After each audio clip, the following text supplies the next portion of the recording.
Sore bature cha singa sidi sore bature tawbada kai kai change do yengasi si sole phutna bani ko chana so budo khogi adugi do tinge ngarang rang jana sam thoga ni humla dunga si muk cha tinga mutung da chame aduga si phutpa kan da kaino khara pani tezbata ga adagi using sane ketang hapsare adagi jira kaino long amaga adagi elaizi amaga hape long amaga elaizi amaga hapani phutpa sida horen lokthokpa yai ko phutloy mutungda aduga thumga hapkhrani hojik phutpa kan da yenga sel hapsalage cooker da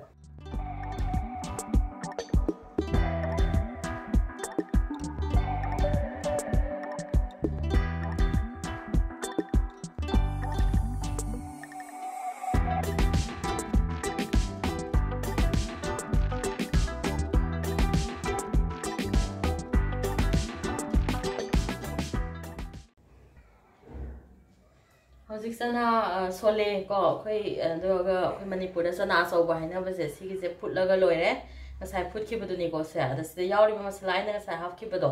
tezbata ne adagi long adagi singsa si myam se ina lokthok sa ge su adum hapda thonga su kai su kai di ko ado ai di dum hapsarage lokthok sararoi ge aduga magi kaino se thongba kan da mahi se thongba kan da kai kai changa da ge se yenga si ko ai sida sanamga singa tongan tongana khara suraga thamjare ko sije mahapani ado adegi tomato gi grinder ta khaiba tomato ani ko achoba ni lore ado grinder ta khaijare ma se adegi ri sigi tilau se pik pik na soisare horen tilau se hana ngong doini ko aduga kano tobaga sidana fadigom mana horen loira kan hapsan jana bagi thamjare aduga masa maru marang da na kai ge hap ka dagi habada maru marang da ko ihana ambada jira se hana ngau doine adagi fadigom maru asu ba sama sam laujare dai jira asu ba sama sam laujare adagi machu yangang sama sama phada ba laujare adai morok ani laujare morok se asaba maga morok karar oi badu maga laujare ko adagi sigisna garam masala ne adagi sigisna sole masala phangba packet to everest ju phangbane mayam ama adugi do ina sama sama laujare ado sigise tawraga ngorga hoje injang je thongani yengasi hojik thau je sare ko aduna thau je sara mina ihana mada jira hapjanjarani jira je ko jira je popo khai lo duga magi keno se hau ko ti hen bane duna jira je khai le da jira je hapa matung da I hoje ngasai ki tilo kupna soijani ko ja adai ko hapjanjarani loima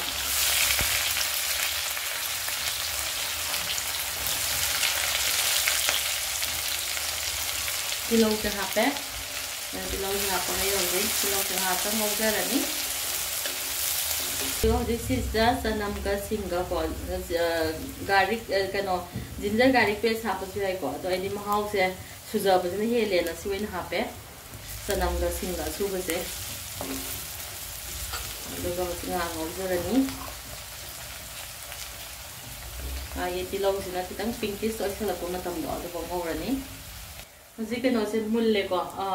okari tilong se munjale adana I atopa mayam je mathang mathang hap horani yana hamdai phadigo maru asuba hapsare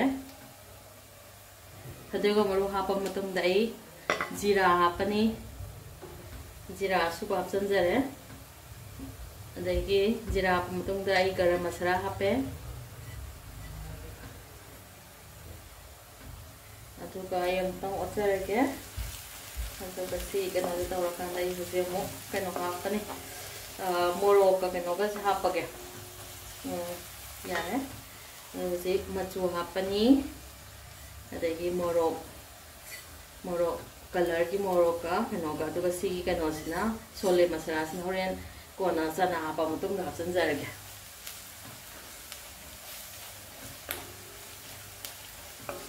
duga si hapa mutum dai hoje ngasai keno se hapani tomato tomato puree hai tare tomato mahi se su tomato ha te suja bani ko yaha pe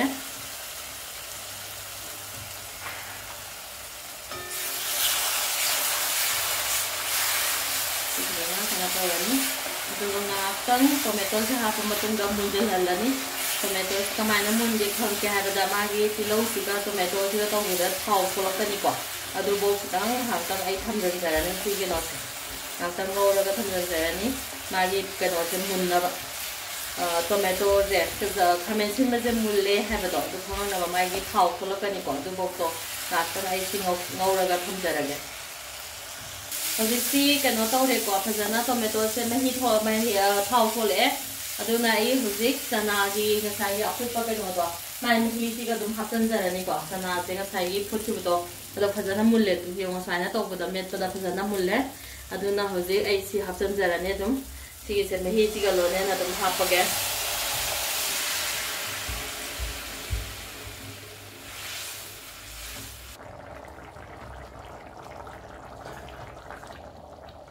ꯍꯧꯖꯤꯛ ꯉꯁꯥꯏꯒꯤ ꯀꯩꯅꯣꯗꯣ ꯁꯣꯂꯦ ꯃꯁꯥꯂꯥꯗꯣ ꯑꯩꯒꯤꯁꯦ ꯑꯦꯚꯔꯦꯁꯀꯤꯅ ꯑꯩꯅ ꯍꯥꯞꯆꯔꯤꯁꯦ ꯆꯥꯃꯁ ꯑꯃ ꯂꯧꯕꯗꯣ ꯑꯗꯨ ꯍꯥꯞꯆꯤꯟꯖꯔꯦ ꯀꯩꯅꯣꯁꯦ ꯃꯍꯤꯒ ꯀꯩꯅꯣꯒꯁꯦ ꯂꯣꯏꯅꯃꯛ ꯑꯩꯈꯣꯏꯒꯤ ꯀꯩꯅꯣ ꯑꯣꯠꯄ ꯀꯥꯟꯗ ꯐꯖꯅ ꯁꯝꯅꯔꯦ ꯁꯦ ꯃꯔꯥꯡ ꯀꯩꯅꯣ ꯇꯧꯗꯕ ꯑꯣꯏꯗ꯭ꯔꯦ ꯁꯤꯗ ꯃꯨꯜꯂꯦ ꯑꯗꯨꯒ ꯃꯥꯒꯤ ꯀꯩꯅꯣꯁꯦ ꯅꯪꯁꯨ ꯂꯥꯎꯁꯤꯜꯂꯛꯑꯦ ꯑꯗꯨꯅ ꯍꯧꯖꯤꯛ ꯑꯩꯁꯦ ꯂꯣꯏꯁꯤꯟꯖꯕ ꯌꯥꯔꯅꯤ ꯃꯁꯥꯂꯥ ꯍꯥꯞꯄꯒ ꯃꯤꯅꯤꯠ 5ꯃꯨꯛ ꯁꯧꯍꯜꯂꯒꯦ ꯑꯗꯨꯒ ꯐꯗꯤꯒꯣꯝ ꯍꯥꯞꯄꯒ ꯂꯣꯏꯁꯤꯟꯖꯔꯒꯦ ꯃꯨꯠꯊꯠꯂꯒꯦ ꯑꯗꯨꯒ ꯐꯗꯤꯒꯣꯝ ꯆꯥꯏꯁꯤꯜꯂꯒꯦ फदीगोम हापचनजरे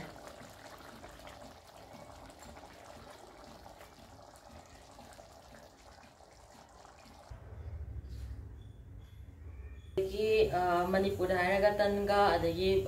चना चौब थोंबगा मपानदी सोले बटुरेना मपानदना सोले बटुरेना हाइनबदो अदुइदो ngasi हौरसी हौबसे कई कई चंगदगी ngasi तनजे आई मैदा से सुंबा कनोसे बाल अहुम लौजरनिको सिगिसे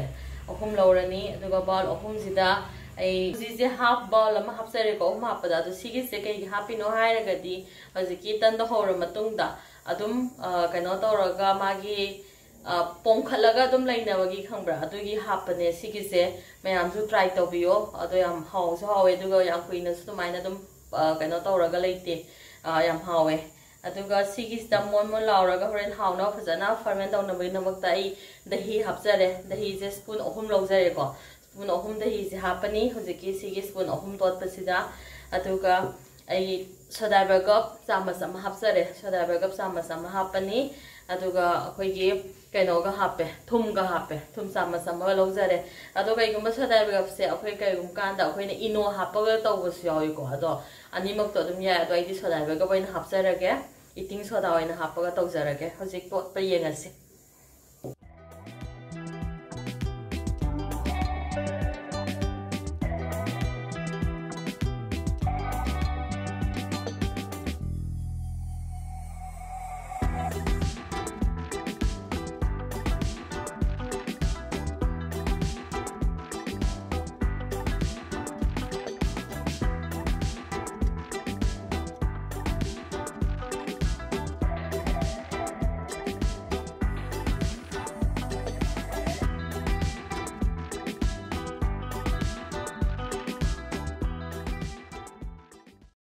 हौजिसे तनसे तोटपा मुल्लेको तो मुनबसे कमाय खंगे हाय थंबा कांदा मथंदा पोंखचरैसे सिसे मुल्लबने हौसि अदो इन ngasai थाव हापजगी देदनको अदुना हौसि ngakhtang kano magi tanse mai manung da khana dahi ga hawkhiba myam do aduido pumthana ba yoren phajana tanje no tawna ba ai hauji thamani ko ado thaw kitang sida amu thaw kitang hapaga kano tawjarage ai chamas amu makhai mu thaw lojari ko ado si kitang targa amu खरा मुनोय जरानी थाव लाउरगा होजि बाउलम दाइ थमजरानी माइ मथक से किदंग थाव कोटे तौरनी को होरेन cream cream लावा पुंग अनि मुक थमजरानी स्माइन तोला मतुंग दादुना किदंग sign तौरगा कै नत्रगदि होरेन कंग कंग लावसु यावदुना को अदु लावदना बै थावना किदंग कोटे तौजरे माइ मथक से दादुगा आई तेंकोर अम बाउलम दा थमजरगा बाउलम दा साइन थमनी को अदुगा होजि आई सिजे कुपसलगा फिगुमना कुपसु याइको अदुमाइना कुपगा पुंग अनि थमनी अदुइ मतुंग दौरन तन हौबसि येंगसि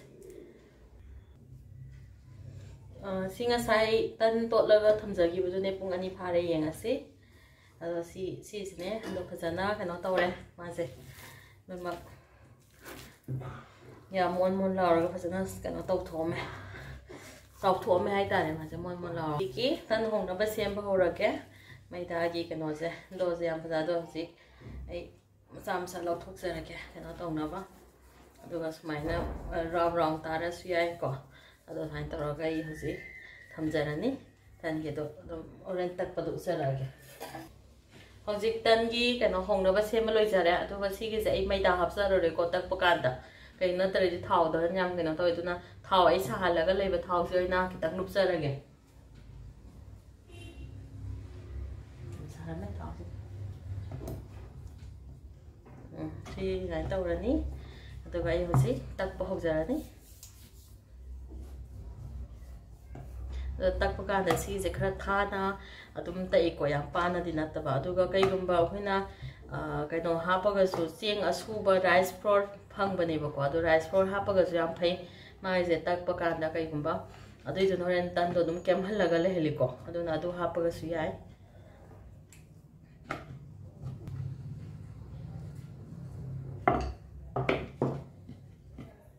ꯊꯝꯖꯔꯅꯤ ꯍꯧꯖꯤꯛ ꯊꯥꯎꯁꯦ ꯁꯥꯔꯦꯀꯣ ꯑꯗꯨꯅ ꯑꯩ ꯇꯟꯁꯦ ꯍꯥꯞꯆꯤꯟꯖꯔꯦ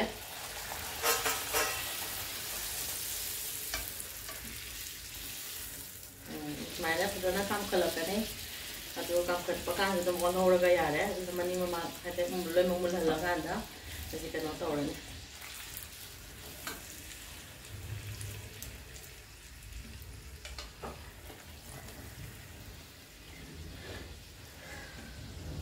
ꯑꯗꯨꯒ ꯃꯨꯜꯂꯀꯥꯟꯗ ꯑꯩ ꯁꯤꯗ ꯊꯥꯎ ꯆꯨꯝꯊꯅꯕ ꯉꯥꯛꯇꯪ ꯊꯝꯖꯔꯦ